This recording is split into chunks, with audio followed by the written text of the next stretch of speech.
Button వస్తుంది ఏముంది, ముస్లాం కూడా అవుతుంది బటన్ అని చెప్పేసి. మళ్ళీ వస్తూ ఈ ముసలోడు ఎందుకు వస్తలేకపోతున్నాడు?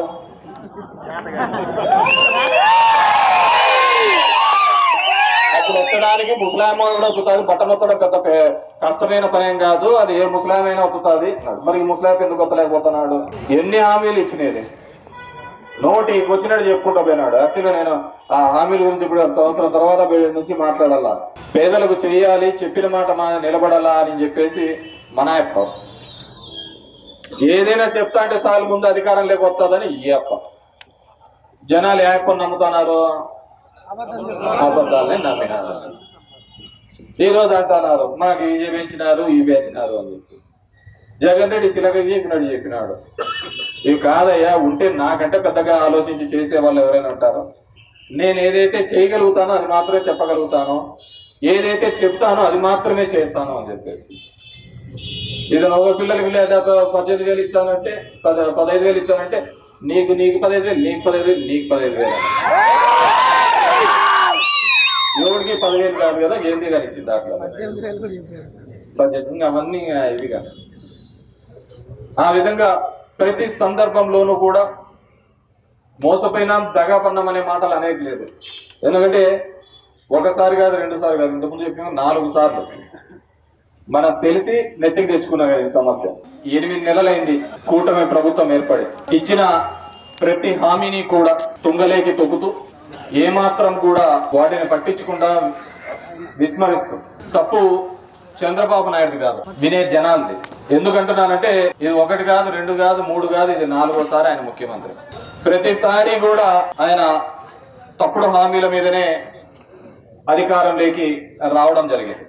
మీరు వీడియోలలో అంతా కూడా చూసింటారు. బాధుడే బాధుడు, మీకు ఇవన్నీ ఛార్జీలన్నీ వేస్తున్నారు, మన ప్రభుత్వం వస్తానే వాటన్నిటినీ కూడా తగ్గిస్తానని చెప్పేసి హామీ ఇవ్వడం జరిగింది. తగ్గించే కథ దేవుడికి ఎరగ. 15,000 కోట్ల రూపాయలకు సంబంధించి ఈ రోజు మన మీదే మళ్ళీ భారం పడుతుంది.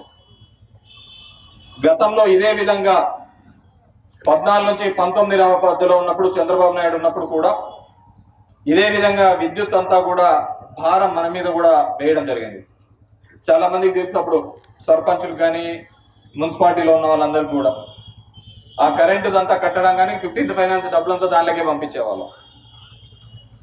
అదేవిధంగా విద్యుత్ కొనుగోలులో కూడా బయట 4 రూపాయలకు తక్కువ దొరుకుతుంటే ఈయన 4 రూపాయల 50 పైసలు కొనేవాడు. ఇప్పుడు మనం దగ్గర 2 రూపాయల 49 పైసలకు కరెంటు కొంటున్న పరిస్థితి. దానికి కూడా రాద్ధాంతం చేసినారు, అదాని ఇట్లా చేసినాడు, వీళ్ళు ఇట్లా చేసినారు. కాబట్టి మనమందరం కూడా ఆలోచించుకోవాల్సిన అవసరం. చంద్రబాబు నాయుడు చెప్పినాడు, ఆ కూటమిలో పార్ట్నర్ అయినటువంటి ప్రశ్నిస్తానని పెట్టిన పార్టీ అయినటువంటి పవన్ కళ్యాణ్ గారు చెప్పినారు, ఏంటి కరెంటు ఛార్జీలంతా ఎలా పెంచుతారు, దీనికి ఎవరు అని చెప్పేసి ఊక్కుంటా మాట్లాడినాడు. ఇప్పుడేమో మౌనవ్రతం పాటిస్తున్నాడు. ఈ విధంగా ప్రతి అంశంలోనూ కూడా దగా చేస్తూ ప్రజల్ని మోసం చేస్తూ ఉన్న ఏకైక ప్రభుత్వం ఏదైనా ఉంది అంటే ఒక్క కూటమి ప్రభుత్వమే అని చెప్పేసి చెప్పదు. నేను ఎప్పుడు అంటా అన్న వీళ్ళకు లేదు అంటే జనం దగ్గరికి ఎందుకుందంటే మా యొక్క పెద్ద బలహీనత.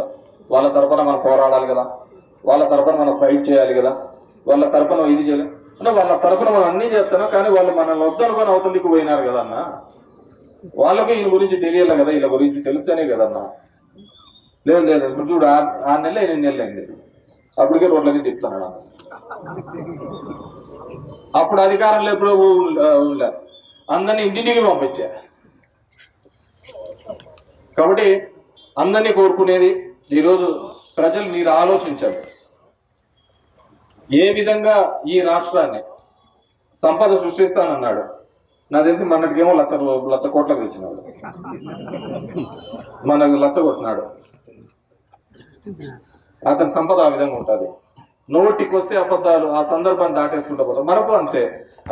నేను ఎప్పుడు చెప్తుంటే ఒక రాజు కథ, అతను రాజు నీకు 1000 ఏనుగులు బలం అంటే బంగారం ఇమ్మంట అంటాడు, ఇంకా నీకు కొండంత బలం ఉందంటే బంగారం అడిగితే నువ్వు చెప్పినది అబద్ధమే, నేను చెప్పినది అబద్ధం, ఇంకా బంగారం అనేది ఎక్కడ ఉండదు అని చెప్పి. అట్లా కూడా మన యొక్క పరిస్థితి. నీకు చెవులకి ఏది బాగుంటుందో అది చెప్పుకుంటా పోయినారు.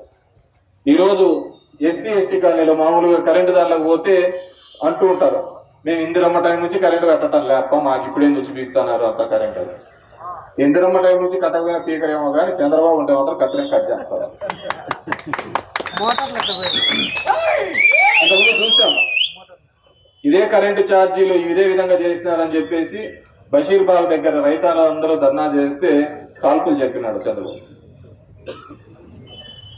ఈ సంపద సృష్టి ఇవన్నీ కూడా డొల్ల, అన్ని అబద్ధాల యొక్క మాటలు. దయచేసి ప్రజలు కూడా ఇంకా టైం ఉంది, ఆ జమిలీ వచ్చి 3 ఏళ్లలోనూ అయిపోతుంది, గమనించండి. రాజకీయాలు అందరూ చేస్తుంటారు, ఓట్లకు వస్తుంటారు, పోతూ ఉంటారు, అందరూ చేస్తుంటారు. కానీ మనం అందరం కూడా గమనించాల్సింది ఏంటంటే, ఎవరు ఈ రాజకీయ చరిత్రలో ఒక చెప్పిన మాట కోసం పరితపించి పనిచేసిన నాయకుడు ఎవరైనా ఈ దేశంలో కానీ రాష్ట్రంలో ఉన్నారు అంటే అది ఒక్క జగన్మోహన్ రెడ్డి గారే.